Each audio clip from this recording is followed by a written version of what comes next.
Directrice du bureau montréalais de la maison d'enchères Eiffel, Tania Poggione considère que la médiatisation d'une œuvre peut favorablement influencer les acheteurs au moment d'une vente.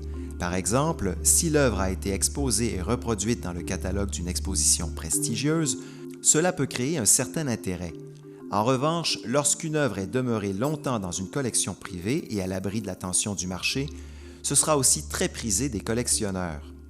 Du point de vue du marché, ça peut influencer le déroulement d'une vente, les résultats quand une œuvre fait partie d'une exposition importante. Ça ajoute au pedigree d'une œuvre, si on veut. C'est vu de façon très positive et c'est quand même prisé par les collectionneurs quand une œuvre fait partie d'une exposition et quand elle est reproduite dans un catalogue d'exposition en plus. Quand on va faire vraiment un grand travail de recherche pour savoir, bon, telle œuvre, elle est authentique, elle est dans le raisonné, elle a fait partie d'exposition, on va indiquer les références d'exposition. Et là, on va voir aussi là où l'œuvre a été reproduite. Si elle est reproduite dans des catalogues d'exposition, si elle est reproduite dans des revues, alors on va toujours indiquer ça. C'est sûr que ça ajoute à l'historique de l'œuvre, mais c'est pas non plus toujours garanti là, qu'il va faire que l'œuvre va mieux se vendre, mais on sait que les collectionneurs apprécient quand une œuvre a été exposée. Une œuvre qui n'a jamais été mise en vente, qui est allée du studio de l'artiste à un premier acheteur et dans la même collection depuis, ça aussi, c'est très prisé. Parce que c'est une œuvre qui a été comme un peu à l'abri, elle n'a pas été exposée au marché. Dans les deux cas, c'est intéressant. Et dans les deux cas, c'est prisé par les collectionneurs. Les collectionneurs aussi aiment beaucoup une œuvre qui a été un peu à l'abri de l'attention publique, qui est passée du studio de l'artiste, peut-être au premier marchand, et à l'acheteur, et là, c'est tout. C'est resté peut-être dans la même famille depuis. Ça aussi, les collectionneurs apprécient ça beaucoup parce que l'œuvre n'a pas été trop exposée au marché et la source est directe aussi là, avec l'artiste. Mais tout d'abord, je crois que le collectionneur, quand il va vouloir acquérir une œuvre, c'est parce qu'il aime cette œuvre-là. Ils vont souvent prendre leur décision aussi en analysant la provenance, l'historique d'exposition aussi. Quand une œuvre n'a pas été trop exposée sur le marché, c'est aussi très prisé.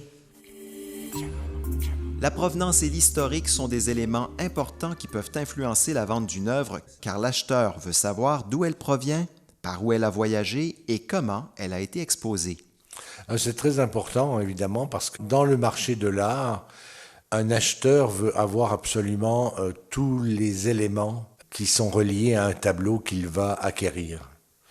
Donc, savoir d'où il vient, savoir où il est exposé, savoir quelle est sa condition, s'il a été reproduit, s'il a été exposé, c'est extrêmement important. Parce que c'est l'histoire du tableau, finalement. Donc, on veut absolument avoir tous les éléments possibles et imaginables sur le tableau. Les considérations de provenance et d'historique sont tout à fait nécessaires et pertinentes pour Laurent Berniard.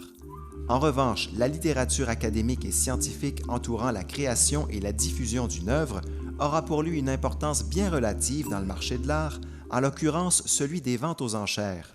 Mais si pour une œuvre, évidemment, on a le recensement de toutes les expositions ou les collections dans lesquelles cette œuvre a participé ou a été exposée, évidemment, c'est un plus. Surtout si les expositions sont pertinentes au déclenchement de carrière de l'artiste, si ce sont des galeries qui sont reconnues pour être des créateurs de grands artistes, à ce moment-là, oui, c'est tout à fait pertinent et c'est même nécessaire et intéressant. Pourquoi un artiste dessine de telle façon plutôt qu'une autre est pour moi moins pertinent. L'inclusion dans un magazine académique, je ne l'ai pas vu assez pour vous dire avec certitude, oui, ça va influencer la valeur d'un artiste. Je dis pas non, je dis que moi, j'ai pas les informations empiriques qui me permettent d'affirmer ou d'infirmer la chose. Quelle est l'importance relative d'une œuvre ayant bénéficié d'articles parus dans des revues académiques ou spécialisées? Cela ne donne-t-il pas de la valeur à la production d'un artiste? Certainement moins que son inclusion à la première biennale de Venise ou le fait que c'était le premier artiste canadien à être exposé au MoMA ou le fait que l'œuvre est non signée, mais par contre au dos on a une étiquette de par exemple la Galerie du siècle ou la Galerie Agnès Lefort. Ça c'est important. Le fait qu'on en ait parlé dans un article savant, je ne sais pas à quel point ça va faire pencher la balance d'un côté ou d'un autre pour que la personne fasse une enchère ou 2 enchères de plus que ce à quoi elle était prête à payer au départ. Dans mon métier, je me permets d'être légèrement sceptique sur cette importance-là. Je ne dis pas qu'elle n'est pas bonne pour d'autres métiers. Pour le mien, j'ai pas encore vu de choses empiriques. Objectivement, qu'une œuvre ait été exposée dans un grand musée ou une grande galerie n'en fera pas augmenter la valeur.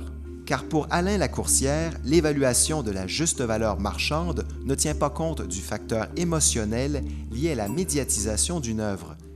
L'évaluation ne peut se fier que sur les données du marché. Ça, c'est mercantile et commerçants qui vont en arriver à ça, OK? Qui disent que cette œuvre-là par rapport à l'autre, oui, mais pas un évaluateur. Parce qu'un évaluateur, si on se fie à toutes les définitions des évaluations dans le monde pour des donations dans des musées, c'est quoi? C'est la juste valeur marchande que 2 personnes seraient prêtes à accepter pour s'échanger une œuvre en ayant toute connaissance de cause. Donc, l'œuvre qui a été vue beaucoup ou au Metropolitan ou à Montréal par rapport à l'autre.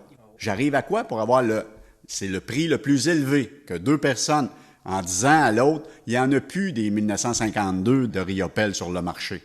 Mais j'ai un 1953 qui n'a jamais été vu, puis là, ben, combien il vaut? Il vaut 1,5 million, 1 mètre par 1,5 mètre, parce que les 2 autres ont été vendus à 1,5. Ouais, mais ils ont été exposés au Musée des Beaux-Arts de Montréal, ils valent bien plus cher. Non, c'est pas vrai au niveau rationnel. Au niveau émotif, je comprends.